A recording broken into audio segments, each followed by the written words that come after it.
All right, guys, let's make this quick.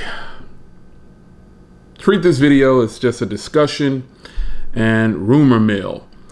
So let's talk Team Pixel. So I have been quiet about the Pixel 4a and the Pixel 5 or whatever the next iterations of these devices will be, because there's really no concrete information on them. And nothing that, normally I do a rumor because a rumor video or an update video on news and stuff like that, because I have a pretty good source. But this time it's a little different. I've been quiet on this Pixel 4a thing, even though we've seen all these massive leaks, and, I just been quiet about it. I didn't really want to get into it. I've got a lot of stuff on my plate, reviewing other devices, and I want to get my hands on the device first.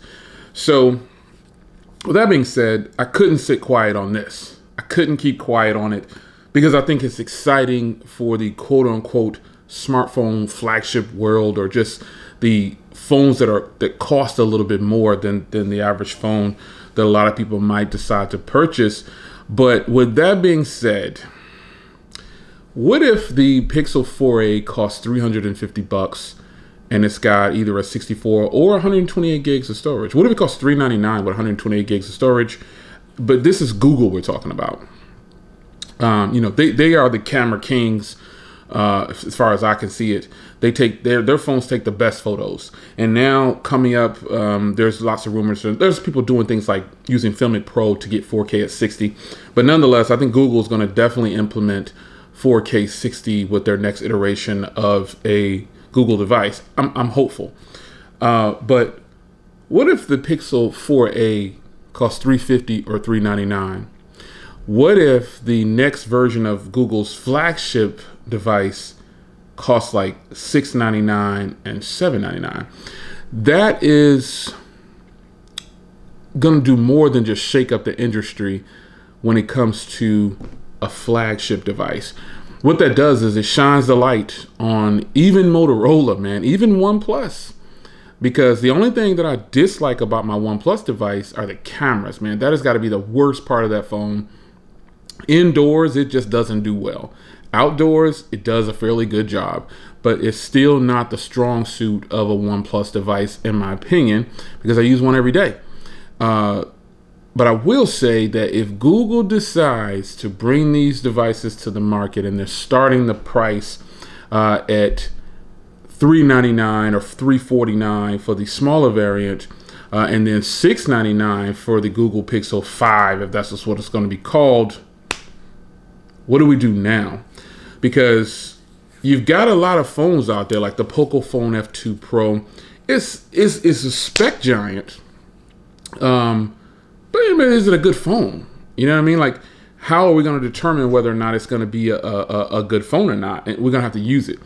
But I say that I'm hoping and I'm hopeful that Google actually does the doggone thing with the next devices that they bring out. I've been getting more than enough requests on how I feel about what's going on with Google, and I'm just ready to get the phones in my hands. That's what it is. I'm ready to get a hold of the devices, because I know that the Pixel Squad will always represent for Team Pixel, but there's other people that actually like Pixels, and they're not even a part of like Team Pixel or Pixel Squad. They just know a good camera on a smartphone. People try to tout the iPhone as having the best video and photos, but I will give them video, that's no doubt. But I think personally that Google can really beat up on the iPhone in video. They just need to get it together, and I'm super hopeful, and I'm excited for Google to put it down, because I feel like Google as a company, I don't really care too much about how much money they make and all this other nonsense. And they sold 5,000 of them. I don't really care too much about that. I care about the pricing of the devices that are coming out and how I can present them to you. And then, are they good enough, in my opinion, to get my money, or would I recommend them to you? And so far, I've pretty much recommended all the Pixels up to this point, and I'm hoping that Google is smart enough to do this right. Like, all they have to do is price this phone right, either one of them, and they're going to beat up on the industry. And some people say, no way, Jay, it's not going to happen. The iPhone SE is the best phone. It's the best phone on the market in that price range. Way off. Just way off for people. I'm not saying they're wrong, people who think like that, but I don't think so. There are plenty of other phones out there that definitely beat up on the iPhone SE. And I'm still kind of shocked that so many people feel like the iPhone SE is the best budget phone on the market. Nonetheless, if Google does in fact price the 4A $349 or $399, that eliminates the iPhone altogether from, that should just give you some idea of how Google is even thinking about. I don't even think they're thinking about Apple when it comes to that point. But I feel like it's important that we keep our minds focused on Google itself and not so much try to compare them to everybody else. But I think that when the 5 or the next version of the Pixel come out, if it comes out, even if they release one at all, who knows? What if they stop at the 4A? Well, that's fine though. Hold on. If the 4A is good enough. See, some people are going to focus on the processor. Oh, it's failed already. The iPhone's more powerful. The A65 is more powerful. Fine. I respect your argument. While I totally disagree. I think that once you get to the 700 series processor and you leave the 625, now you're making some progress. The 625, in my humble opinion, was one of the best 600 series processors to date. All the other 600 series processors that I've used, that and the 670, all the other ones after that, the 636 and all those, I didn't really like any of those. I like the 670 and I like the 625 the best. They performed good. They're steady. There are no problems with them. And they run fast on devices. But I feel like Google really needs to do it right with the price, because honestly, folks, if you're a Android fan, how could you not like stock Android? Like, I don't get it. Like, these true Android enthusiasts, how do they not like stock Android even a little bit? I'm not saying you have to like them, like that has to be your preference, like top dog, but how could you not like a stock Android device? It seems crazy. So I'm really digging it, man. I'm hoping that Google really brings the heat when it comes to the pricing and puts a fire under some of these other OEMs who are just dumping these $1,000 phones on the market like they did last year. When the Google Pixel 4 and 4 XL went on sale, folks, if you didn't buy it, something's wrong. You should have jumped on that if you wanted especially the XL model.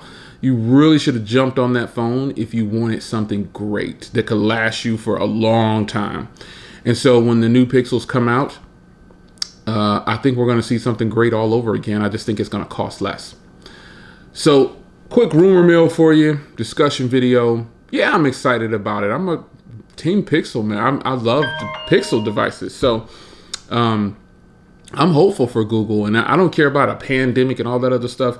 If something's going to sell or people are going to buy it, they're going to buy it regardless of whatever. So there it is, man. That's my thoughts on it so far. So side note, I upgraded. Got a 75 back there now. Gave away the 65 and put a 75 back there, and whew, it's crazy, man. I'm loving it. So, and I switched to TCL completely. Now my TVs are TCL. I got a 75-inch TCL, and I got I've already had the 5 Series 55-inch in the bedroom. So this is great. I only had it for maybe a week. I don't know. But I decided to go. Honestly, the price, if you're gonna ask the price, I got it from Walmart, believe it or not. Didn't get it at Best Buy this time. And that TV was on sale for $678. Might still be there. 75-inch 4 Series. It goes up to an 8 Series, and I don't know. People get so caught up in that, but the picture quality, like, oh, you should have got a 6 Series at least, or you should have got a 5 Series. Well, I've got a 5 Series in the bedroom, and I got this 4 Series out here, and they both look great. I mean, I just wanted a little bit bigger TV. I was going to get an 82-inch, but or 85-inch, and they had some on sale at Best Buy, but nonetheless, it's just a TV. So, yeah, you want to limit yourself on how much you spend on a TV, because I don't watch an actual TV. I do a lot of streaming in 4K and stuff like that. So there it is, man. If you notice, I don't know if you noticed, but it got a little bigger. Over video, you probably can't tell, but it's definitely bigger in person. So even though the other one was 65, the 75, I think really what it is I like TCL TVs because of the Roku.